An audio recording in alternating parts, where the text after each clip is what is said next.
Zee 24 तास एक पाऊल पुढे। अतिशय महत्त्वाची ब्रेकिंग न्यूज आता आलेली आहे। दाभोळचा रत्नागिरी गॅस अँड पॉवरचा वीज प्रकल्प रिलायन्स ग्रुपला देण्याच्या हालचालींना वेग आलाय। 1950 मेगावॅटचा हा प्रकल्प कायमच अडचणीत राहिलाय। आधी एनरॉनने हा प्रकल्प बुडवला, त्यानंतर आरजीपीव्हीएल नावाने कंपनी स्थापन करण्यात आली, तरीही या प्रकल्पाची 7.5 मात्र संपलेली नाही। 26 जानेवारीपासून प्रकल्पाचा गॅस पुरवठा थांबल्याने प्रकल्प बंद आहे। सर्वात मोठा गॅस पुरवठादार असलेल्या रिलायन्सने भाव वाढवून मागितले होते। रत्नागिरी पॉवर मात्र भाव वाढवून द्यायला तयार नाही। परिणामी रिलायन्सने गॅस पुरवठा थांबवलाय आणि आता ही कंपनी घशात घालण्यासाठी हालचाली सुरू केल्याची चर्चा आहे। दुसरीकडे हा प्रकल्प केंद्राने ताब्यात घ्यावा असा राज्य सरकारचा प्रयत्न सुरू आहे।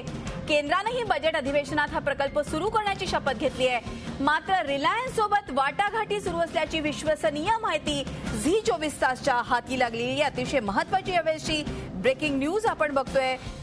दाभोळ प्लांट बद्दलची ज्या तऱ्हेने दाभोळ प्रकल्प रिलायन्सला देण्याचा घाट घातला जातो आणि अशा प्रकारच्या वाटाघाटी सुरू असल्याची बातमी सूत्रांकडून आम्हाला कळलेली आहे। सरकारला दाभोळ प्रकल्प का नकोसा झालाय, एक नजर टाकूया।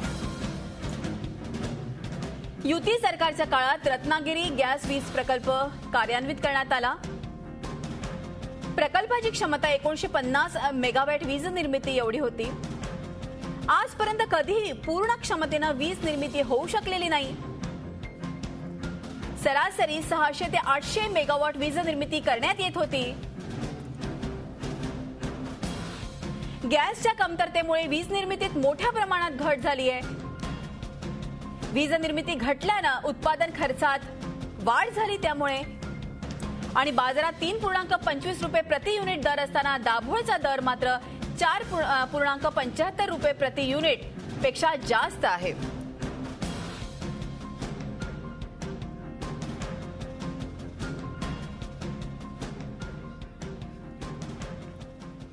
एकूणच या संदर्भात अधिक चर्चा करूयात। आपले प्रतिनिधी संदेश सावंत आपल्याबरोबर आहे। संदेश, आपण बघतो दाभोळचा रत्नागिरी गॅस पॉवरचा वीज प्रकल्प रिलायन्सला देण्याचा घाट चाललेला आहे आणि अशा प्रकारच्या वाटाघाटी सुरू आहे। अतिशय महत्त्वाची माहिती आपल्या हाती आलेली आहे। जरा सविस्तर माहिती द्या या संदर्भात।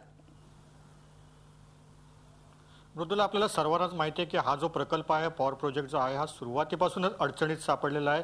मग ते सुरुवातीचे एनरॉन असेल, दाभोळ पॉवर प्रोजेक्ट असेल किंवा आत्ताचं रत्नागिरी गॅस पॉवर प्रकल्प असेल, नुसती नामकरण झाली, मात्र प्रत्यक्षाची 1950 मेगावॅट वीज निर्मितीची क्षमता असताना सुद्धा आतापर्यंत केवळ 600 ते 800 मेगावॅट इतकीच वीज निर्मिती होत राहिलेली होती। आणि कालांतराने काही दिवसापूर्वी जर आपण बघितलं तर जवळपास 250 मेगावॅटपर्यंत ही वीज निर्मिती येऊन थांबलेली होती। आणि 26 जानेवारीपासून जर आपण बघितलं तर पूर्णपणे हा प्रकल्प ठप्प झाला आहे। एका बाजूला शासन हा प्रकल्प चालवण्यास घेण्यास असं म्हणतंय, मात्र दुसऱ्या बाजूला रिलायन्सची वाटाघाटी या सरकारशीच चालू आहेत। कारण हा प्रकल्प चालवणं तितकंसं सोपं नाही आहे। गॅसवरचा प्रकल्प आहे आणि रिलायन्सचे जे गॅस दर आहेत हे सरकारला न परवडणारे आहेत। जर हा गॅस त्या पॉवर प्रोजेक्टने स्वीकारला किंवा सरकारने स्वीकारला तर त्याचा बोजा जो आहे हा ग्राहकांवर पडणार आहे आणि हे न परवडण्यासारखं गणित सरकारलाही आहे आणि पॉवर प्रोजेक्टला सुद्धा आहे। त्याच्यामुळे कोणत्याही परिस्थितीत रिलायन्सचा गॅस नको अशी आत्ताची सरकारची भूमिका आहे। मात्र दुसऱ्या बाजूला रिलायन्सने आता उलटी खेळी खेळलेली आहे की जर गॅस नको असेल तर हा प्रकल्पच आमच्या ताब्यात द्या, प्रकल्प आम्ही चालवतो, अशा पद्धतीच्या वाटाघाटी सध्या सुरू आहेत।